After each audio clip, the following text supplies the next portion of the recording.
I just built this AI PR agent on n8n.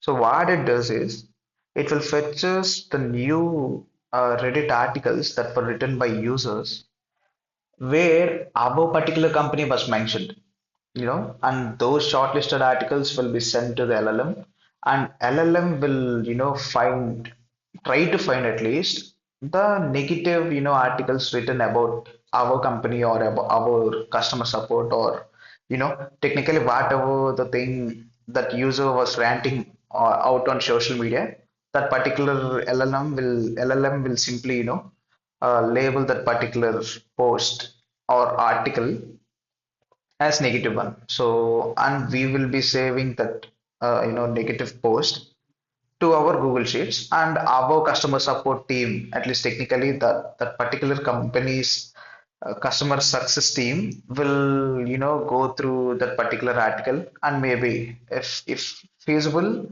uh, we can simply do the changes in our company policies, and fix that particular user pain point. So yeah, let me just show you guys in the execution.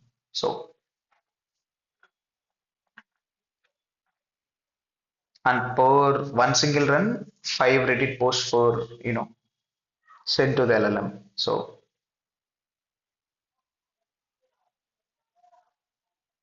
yeah, we can see, right, there is one. I simply took one example company as Notion. So here is it. That's it for today.